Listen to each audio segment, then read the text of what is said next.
and the consciousness of politically radical people about corporate power, because there was a recognition that fascism rose in Europe with the help of enormous corporations.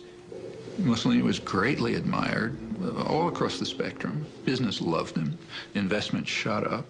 And suddenly when Hitler came in Germany, the same thing happened there. Investment shot up in Germany. He had the workforce under control. He was getting rid of dangerous left-wing elements. Investment opportunities were improving. There was no problems. These are wonderful countries. I think one of the greatest untold stories of the 20th century is the collusion between corporations, especially in America, and Nazi Germany. First, in terms of how the corporations from America helped to essentially rebuild Germany and support the early Nazi regime, and then, when the war broke out, figured out a way to keep everything going. So General Motors was able to keep Opel going, Ford was able to keep their thing going, and companies like Coca-Cola, they couldn't keep the Coca-Cola going, so what they did was they invented Fanta Orange for the Germans. And that's how Coke was able to keep their profits coming in to Coca-Cola. So when you drink Fanta Orange, that's the Nazi drink. That was created so that Coke could continue making money while millions of people died. When Hitler came to power in 1933, his goal was to dismantle and destroy the Jewish community. This was an enterprise so fast that it required the resources of a computer. But in 1933, there was no computer. What there was the IBM punch card system, which controlled and stored information based upon the holes that were punched in various rows and columns. Naturally, there was no off-the-shelf software as there is today.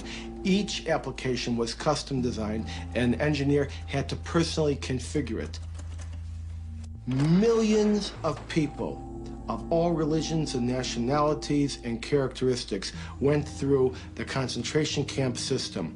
That's an extraordinary traffic management program that required an IBM system in every railroad direction and an IBM system in every concentration camp.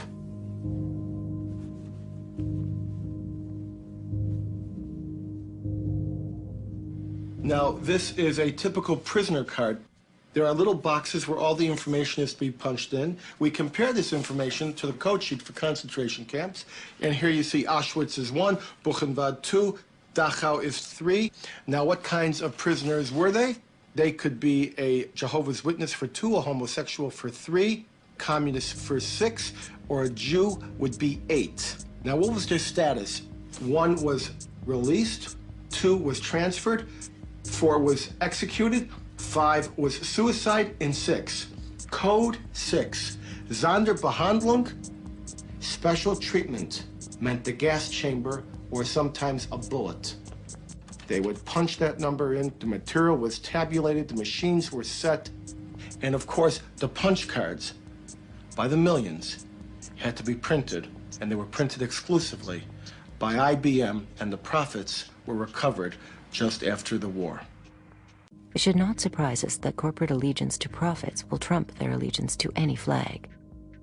A recent U.S. Treasury Department report revealed that in 1 week alone, 57 U.S. corporations were fined for trading with official enemies of the United States, including terrorists, tyrants, and despotic regimes.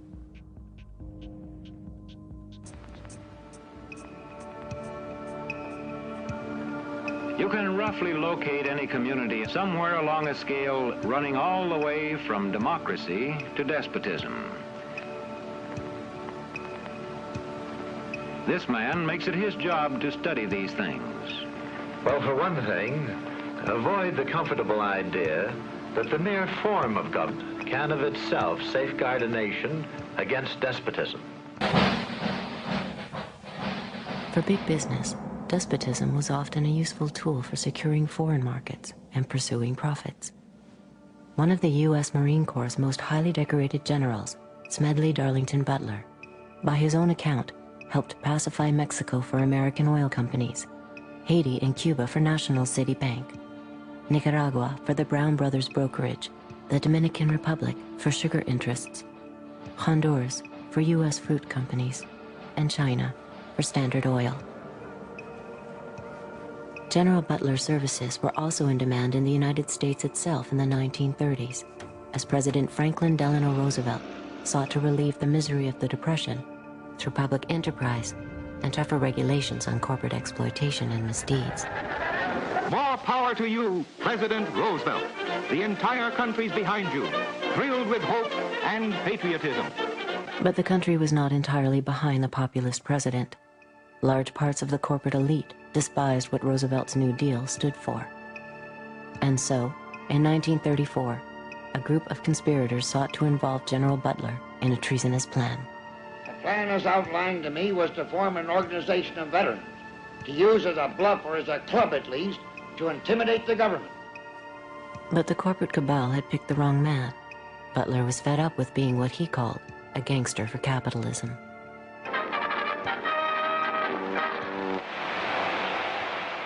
I appeared before the Congressional Committee, the highest representation of the American people, under subpoena to tell what I knew of activities which I believe might lead to an attempt to set up a fascist dictatorship.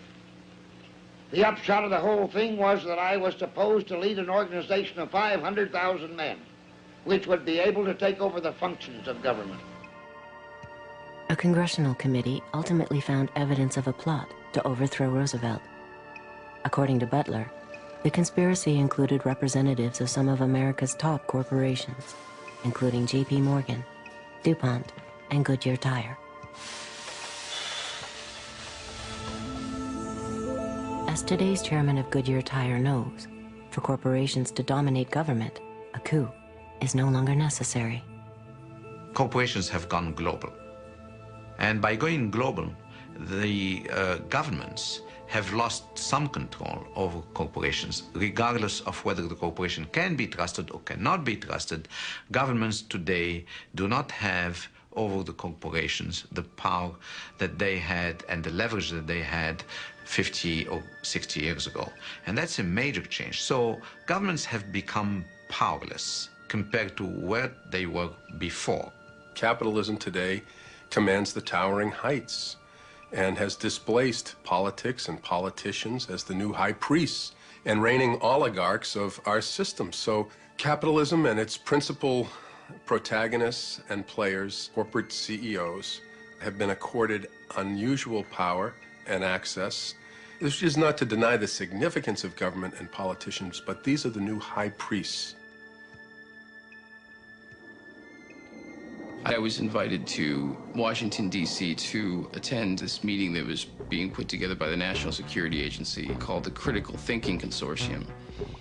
I remember standing there in this room and looking over on one side of the room, and we had CIA, NSA, DIA, FBI, Customs, Secret Service, and then on the other side of the room we had Coca-Cola, Mobil Oil, GTE, and Kodak. And I remember thinking, I am like in the epicenter of the intelligence industry right now. I mean, the line is not just blurring, it's just not there anymore. And to me, it spoke volumes as to how industry and government were consulting with each other and working with each other.